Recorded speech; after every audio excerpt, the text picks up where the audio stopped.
Hello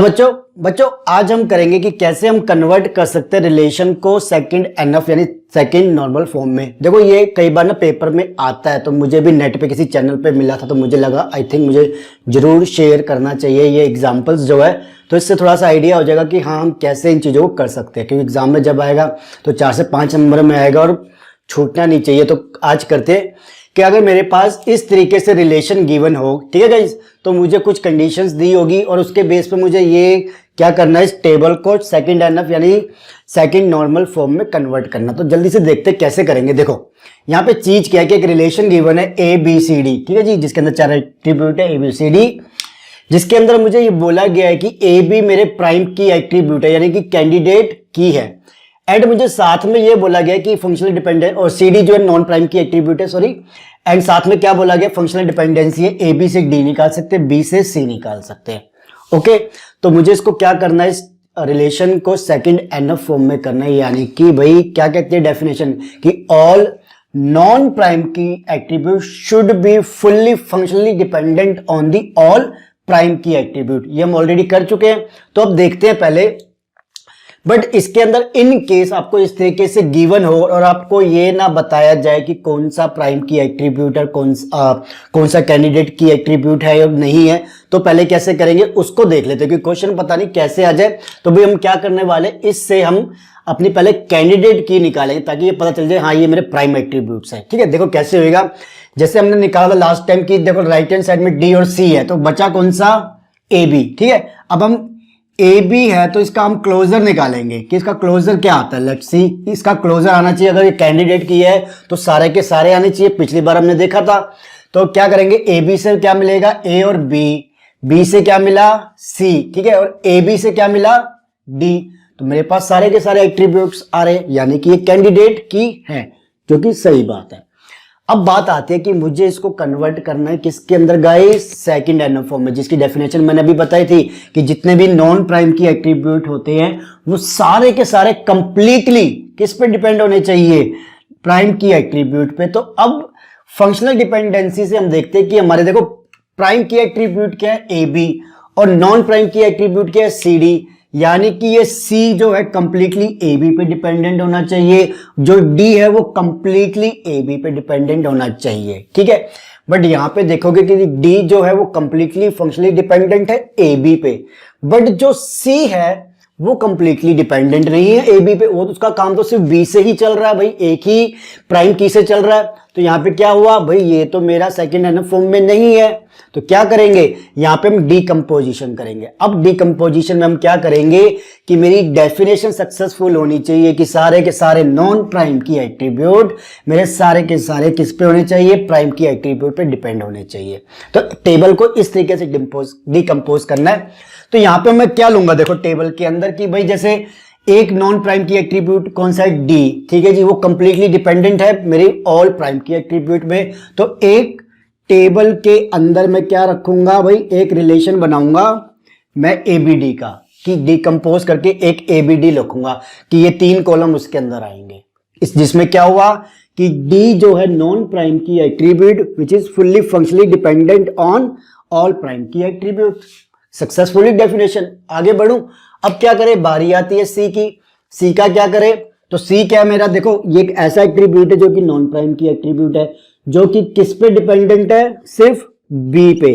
तो अगर मैं इसी का सिर्फ एक टेबल बना दूं तो क्या मेरी डेफिनेशन जो होती है सेकंड एनएफ फॉर्म की सक्सेसफुल है, यस, कि इस टेबल के हिसाब से all non prime key attributes are fully functionally dependent on prime key attribute, all prime key attribute. तो ये मेरे पास क्या हो गए, 2 टेबल बन के आएंगे जो मुझे डिकम्पोज करने पड़ेंगे आर को R1 एंड R2 में, इस वे में। ठीक है, अगर मुझे कभी इसके थ्रू ये कोई वैल्यू निकालनी हो सी की, तो मैं कैसे निकाल सकता हूं, इसकी वैल्यू मैच करवा के बी की सी की निकाल सकते हैं। ठीक है ना, तो एक कॉमन एट्रीब्यूट होना जरूरी होता है।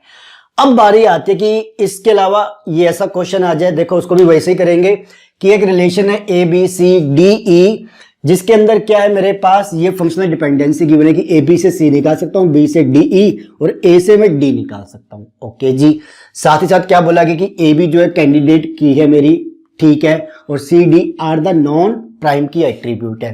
तो एक बार चेक कर लेते हैं, देखो कैसे करेंगे, वही राइट हैंड साइड और लेफ्ट हैंड साइड का फॉर्मूला यूज करेंगे। अगर यहाँ पे मेरे पास देखो सी डी ई है तो यहाँ पे क्या बचा, ए बी।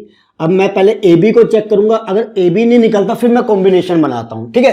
तो पहले ए बी का हम क्या निकालेंगे, क्लोजर निकालेंगे। अब देखो इसके क्लोजर का मतलब क्या हुआ कि सारे के सारे एट्रीब्यूट आने चाहिए। अगर ये कहते हैं कि ये प्राइम की एट्रीब्यूट है और कैंडिडेट की है तो कैसे करेंगे, देखो ए बी से सबसे पहले ए बी आएगा पहली चीज।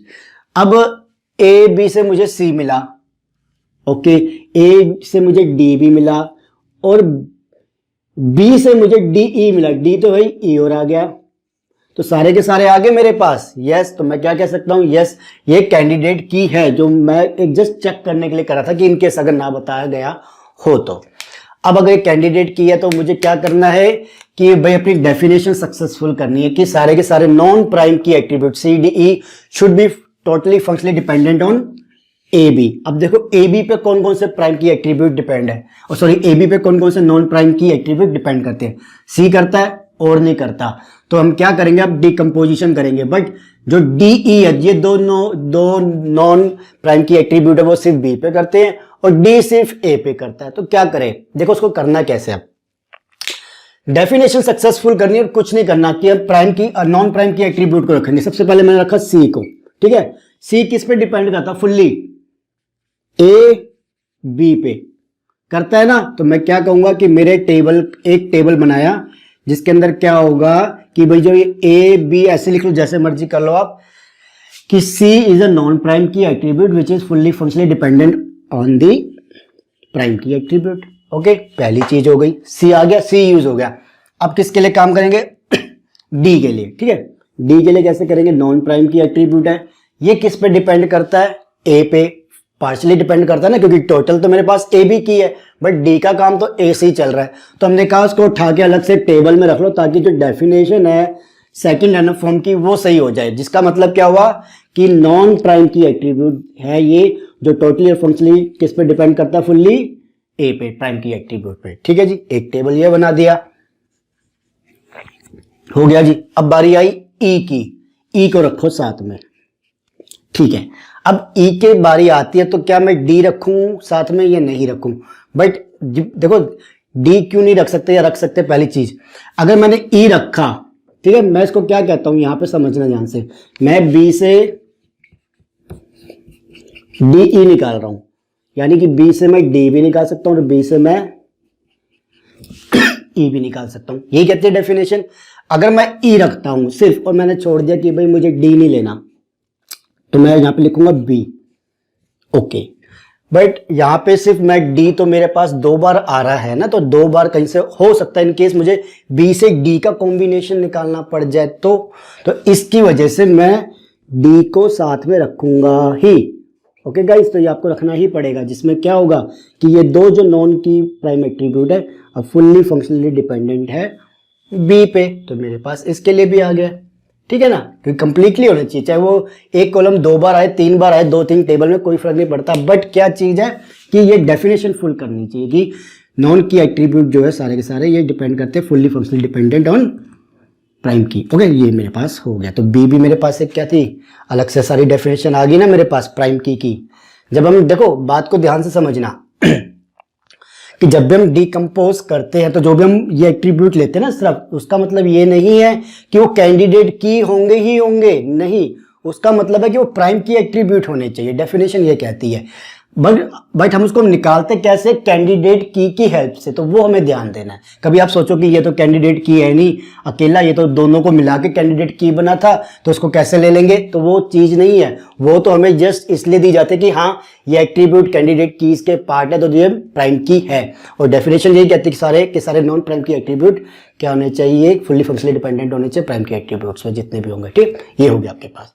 तो गाइस ये एग्जांपल थोड़ा सा करवाना जरूरी था, कई बार आ जाता है। तो नेक्स्ट वीडियो में हम करेंगे अब थर्ड नॉर्मल फॉर्म, तो प्लीज पीछे के जितने भी वीडियोस है रिवाइज करके आना, तब जाके आप थर्ड नॉर्मल फॉर्म को अच्छे से कर पाओगे। ओके, एंड वीडियो अच्छी लगी तो प्लीज लाइक एंड शेयर कर लीजिएगा एंड चैनल सब्सक्राइब कीजिए और साथ ही साथ प्लेलिस्ट को फॉलो कीजिए इस चैनल की, ताकि कोई भी वीडियो छूटे नहीं और सारी सीक्वेंस वाइज हो। इन केस अगर मैं कहीं पे कोई वीडियो गलती से लगाना भूल जाऊँ, आगे पीछे हो जाए, तो मुझे कमेंट जरूर कर दीजिएगा ताकि मैं इस वीडियो को सही से अरेंज कर दूँ। ठीक है, थैंक यू।